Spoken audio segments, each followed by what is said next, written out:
I know you. Yes, Sifu Kwa. I used to be your student. I'm Wei Shen. Yes. The one who went to America.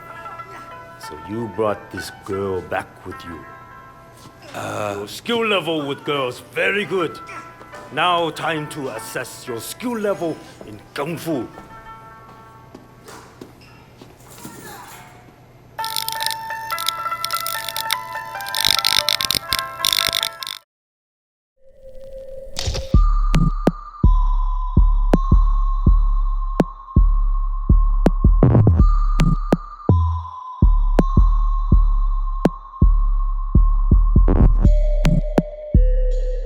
When you think of open world games, one of the likely first thoughts that comes to mind is that of Grand Theft Auto. They completely revolutionized the genre and made way for games such as Saints Row, and in this case today, Sleeping Dogs, a game that I fell in love with the first time I played it back in 2012 on my old Xbox 360. Pray for the best. Sifu, I don't think there's much more you can do. Unfortunately, this sentiment can't be said for a lot of gamers out there, as really, this game kind of just got swept under the rug and has gone virtually forgotten about ever since. But here in 2021, nearly 10 years since its original release, I think it's time that I finally shed some light on a game that I absolutely loved and still love. Real gamers remember the True Crime series from way back in the day, a series that mimicked that of Grand Theft Auto in a more realistic standpoint, but just never could get over that hump. This game was originally supposed to be in line with that series before that idea would ultimately be nixed and Sleeping Dogs would be released as a game on its own. A decision that I thought worked very well, as giving this game a fresh start made the most sense here, as the True Crime series was basically dead at that point when this game was being developed. Okay, let's get into the heart of the matter here. What made this game so good? Why did I fall in love with it so damn much? And also, why did it not get the recognition I feel it deserved? I had trouble figuring out what to begin with here, since there is so much you could do in this game that includes a huge array of side missions to make this game last you way longer than it needs to.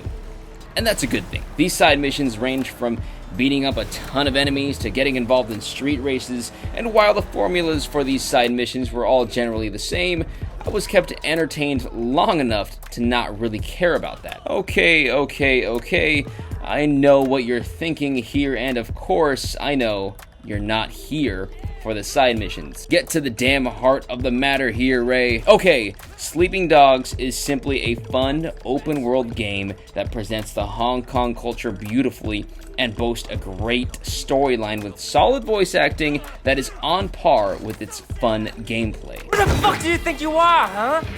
You come in out of nowhere and suddenly our guys start to get arrested?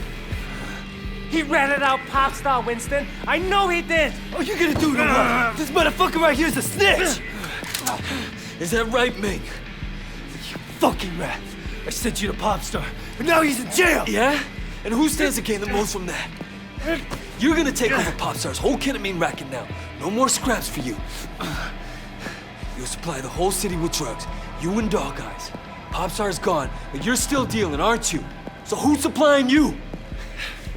Sure, camera angles and controls may take a while to get the hang of, and can be quite frustrating at times, but trust me, once you get the hang of things, there is nothing more fun than grabbing an enemy and shoving him against a wall, car, toilet, sink, or window. So why didn't this game get the recognition it deserved, you may be asking, when considering how well it was scored from critics? Unfortunately, sales for the game were disappointing to say the least, as publisher Square Enix revealed that just a couple months later, after its release, the company was hit with a whopping $67 million loss. Of course, not all of it was to blame on Sleeping Dogs itself, but there is no denying that it did attribute to this loss. There weren't really any big releases around this time aside from maybe Madden and Borderlands 2 just weeks later.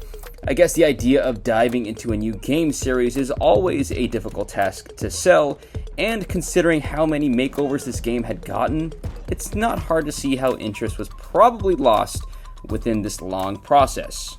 But funny enough, a live film adaptation of the game was announced in 2017, and just 1 year ago in 2020 of all years, it actually still seems as if they're still going to be proceeding with this movie, although details are still currently very, very broad. It is so bizarre to me that 2012 was nearly 10 years ago, and of course, the game will show its age once you play it here in 2021. But if you're looking for a fun, cheap game that is gonna last you more than just a few days, Sleeping Dogs is certainly the one. It breaks my heart a bit knowing that we will likely never get a sequel for this game, but I do find joy in being able to share with you guys what a wonderful and beautiful game this really is.